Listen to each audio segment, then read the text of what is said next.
मसीह खुदावंद की सलामती आप सब पे हो। मसीह खुदावंद आप सबको बहुत ज़्यादा बरकत अता फरमाए और अपने चेहरे का नूर आप लोगों की ज़िंदगी के ऊपर जलवा कर अता फरमाए, आमीन। हमारा मजमून तो पहले वाला ही रहेगा, जूझ और मजूज, मगर हम उसका आज तीसरा हिस्सा शेयर करेंगे आप लोगों से। तीसरे हिस्से में हम देखेंगे जूझ मजूज को मुस्तकबिल के अंदर, इसका रोल क्या है, मुस्तकबिल के अंदर ये कौन है, ठीक है। उसके अंदर हम देखेंगे कि मुस्तकबिल के अंदर हम जूझ मजूज की शनाख्त के बारे में देखेंगे। निकालिए हिजकिय्याह की किताब और उसका चैप्टर नंबर 38 बाब हिजकिय्याह की किताब निकालेंगे हम, ठीक हो गया। गौर से पढ़ेंगे हम खुदावंद के मुबारक पाक कलाम में से हिजकिय्याह की किताब और उसका 38 बाब और उसकी आयत नंबर हम देखेंगे जनाबे वाला 5 और 6। देखिए, और उनके साथ फारस और कूश और फोत जो सब के सब सिपर बरदार और खुद पोश हैं, ठीक है। बहुत से देखिए खुदा का कलाम कह रहा है और उनके साथ दो पर्सनालिटीज को प्रेजेंटेशन दी जा रही है। उनके साथ एक है फारस, ठीक है, फारस के बारे में हम आपसे डिस्कस करेंगे ज़रूर।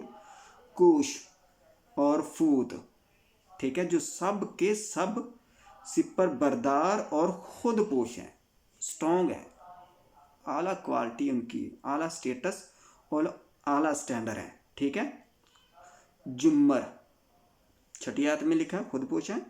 नेक्स्ट लिखा हुआ जुम्मर और उसका तमाम लश्कर, ठीक है, जुम्मर और उसका तमाम लश्कर और शमाल की दूर इतराफ, क्या कह रहे हैं, शमाल की दूर इतराफ के अहले तुजरमा और उनका तमाम लश्कर, यानी बहुत से लोग जो तेरे साथ हैं।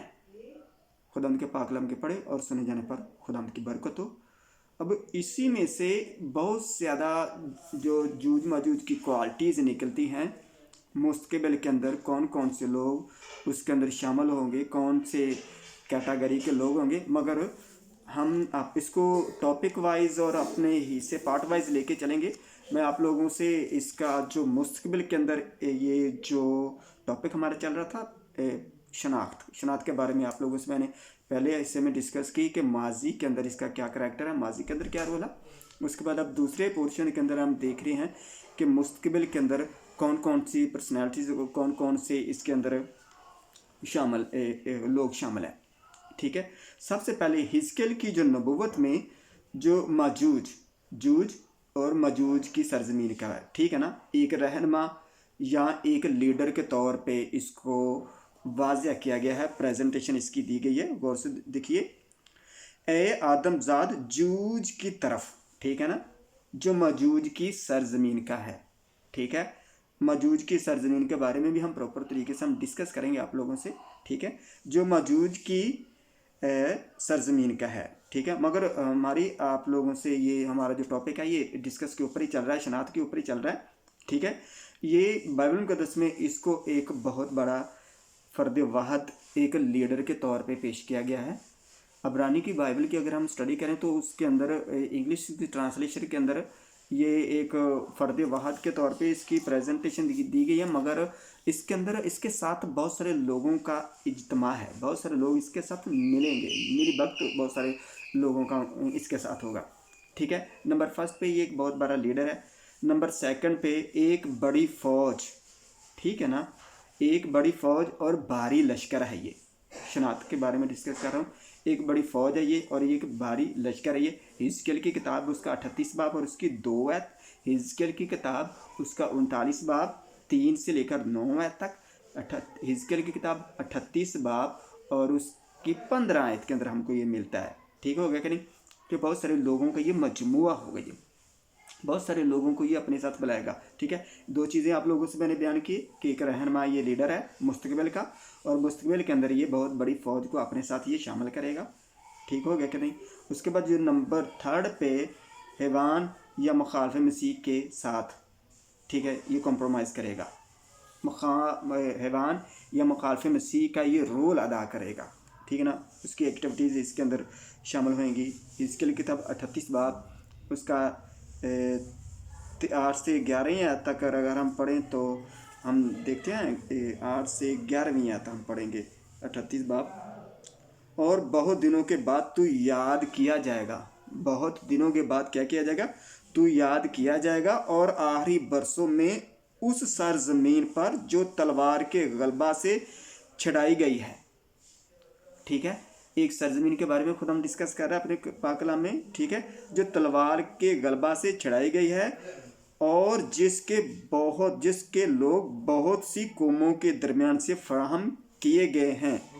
इसराइल के पहाड़ों पर जो कदीम से वीरान थे चढ़ आएगा, ठीक है, इसराइल के पहाड़ों पर चढ़ आएगा ये, ठीक है ना, जो कदीम से वीरान थे चढ़ आएगा। लेकिन वो तमाम इकवाम से आज़ाद है और वो सब के सब अमनो अमान से सुकूनत करेंगे। तू चढ़ाई करेगा और आंधी की तरह आएगा, ठीक है, चढ़ाई करेगा और आंधी की तरह आएगा। तू बादल की मानो ज़मीन को छुपा लेगा, तू और तेरा तमाम लश्कर और बहुत से लोग तेरे साथ।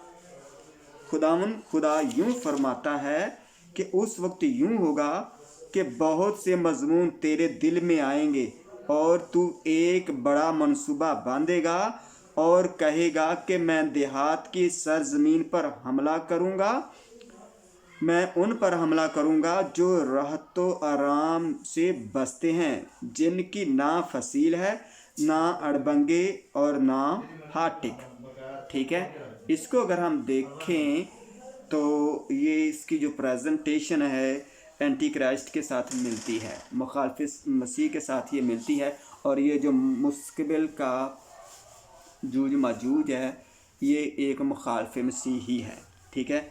उसके बाद चौथे नंबर पे दुनिया से फोर्सेस की बड़ी तादाद इसके साथ मिलती है, ठीक है। नंबर फर्स्ट पे ये एक लीडर है, दूसरे नंबर पे बहुत बड़ी तादाद इसके साथ मिलती है, नंबर थर्ड पे ये मुखालिफ मसीह का रोल अदा करता है, नंबर फोर्थ पे ये दुनिया की बहुत बड़ी फ़ौज को अपने साथ मिला लेता है। इसके लिए किताब 38 बाब और उसकी 15 आयत के अंदर देखते हैं, और मुकाशफा की किताब 20 बाब और उसकी 7 से 8 आयत तक हमको इसकी वजाहत मिलती है, ठीक है। बहुत बड़ी आर्मी या फ़ौज को अपने साथ मिला लेता है, ठीक है। नए अहदनामे में ये एक शैतानी फ़ौज है, ठीक है। नए अहदनामा में ये एक शैतानी फ़ौज है जो खुदा के लोगों से क्या करती है, जंग करती है। मुकाशफा 20 बाब और उसकी 7 और 8 आयत में, ठीक है। जूज मजूज की आर्मी चारों तरफ से आती है इसके अंदर, ठीक हो गया कि नहीं। और पुराने अहदनामे में इसको एक इनफरादी शख्स के तौर पे पेश किया गया है जो शरीर लोगों का मजमुआ है। इनफरादी शख्स एक ही है मगर ये शरीर लोगों का क्या है, मजमुआ है, ठीक हो गया। उसके बाद नंबर 7 पे इसकी जो क्वालिटी है ये एक हैवान है। मुकाशफा की किताब 13 बाब 16 से 17 आयत ये हैवान की नुमाइंदगी करता है। आयत नंबर 16 अगर हम पढ़ें तो इस आयत के अंदर एक लफ्ज़ इस्तेमाल हुआ है इसने, ठीक है। आप ज़रा इसको पढ़ें, मुकाशफा की किताब उसकी 16 बाब निकालें, हम देखते हैं। मुकाशफा की किताब उसका 13 बाब है, 16 नहीं है भाई, ठीक है ना। और उसने, ठीक है, इस आयत के अंदर 2 लोग आप लोगों को नजर आएंगे, गौर से देखना। और उसने सब छोटे बड़ों, दौलतमंदों और गरीबों, आज़ादों और गुलामों के हाथ, दाहिने हाथ या उनके माथे पर एक एक छाप करा दी। उसने कराई है छाप, ठीक है ना। उस कौन है, ताकि उसके सिवा जिस पर निशान यानी उस हैवान का नाम या उसके नाम का अदद हो कोई खरीदो फरोख्त ना कर सके। एक तो हैवान की प्रेजेंटेशन इस आयत के अंदर हो रही है और एक हो रही है उस हैवान और उस। ये जो लफ्ज़ उस आप लोगों ने देखा है और एक उसने इस्तेमाल किया, वो झूठा नबी है। उस है ना जो ये एक फॉल्स प्रॉफिट की प्रेजेंटेशन देता है लफ्ज़ उस, मतलब कि झूठे नबी ने। और आयत 17 में के अंदर जो हैवान का लफ्ज़ इस्तेमाल हुआ है वो जूझ की निशानदही करता है, उसकी प्रेजेंटेशन देता है, जूझ की प्रेजेंटेशन देता है, ठीक है। नंबर 8 है दानियल की किताब इसको एक छोटा सींग कहती है। दानियल की किताब 7 बाब और उसकी 21 आयत, मुकाशफा 13 बाब 7 आयत, छोटा सींग। ये छोटा सींग है जो जूझ की निशानदेही करता है, जो बहुत ज़ालिम होगा और इंतहा की कत्ल व गारत करेगा, मगर इसके दिल के अंदर जो रहम वाला दिल होगा ना, वो इसके अंदर नहीं होएगा। ठीक है ना। ये जो जूझ और जो इसकी जो एक मेन क्वालिटी है कि इसके अंदर जो रहम वाला दिल नहीं होगा। नंबर 9 के अंदर है ये समंदर से निकलने वाला, मकाशफा की निकलने वाला हैवान है। मकाशफा 13 बाब और उसकी 15 आयत के अंदर लिखा है। नंबर 10 पे ये हलाकत का फर्जंद है और मुखालफ मसीह है। ठीक है, इसकी 10 क्वालिटीज़ थी, इसके जो 10 रोल थे जो आप लोगों से मैंने शेयर किए हैं, और उम्मीद है कि अगले सेशन के अंदर हम अगले हिस्से के अंदर, तीसरे हिस्से के अंदर इसके ऊपर मज़ीद वर्क करेंगे, इसकी क्वालिटीज़ के ऊपर। ठीक है, इसके बारे में मज़ीद हम जानकारी लेंगे। खुदावंद आप सबको बहुत ज़्यादा बरकत अता फ़रमाए। उसी खुदावंद के मुबारक बाबरकत और कुदरत वाले नाम के वसीला से खुदावंद की रहमत और बरकत आप लोगों के ऊपर बारिश की तरह बरसे और ज़िंदगी के अंदर कभी किसी चीज़ की थोड़ ना है। उसी खुदावंद के मुबारक नाम के वसीला से आमीन।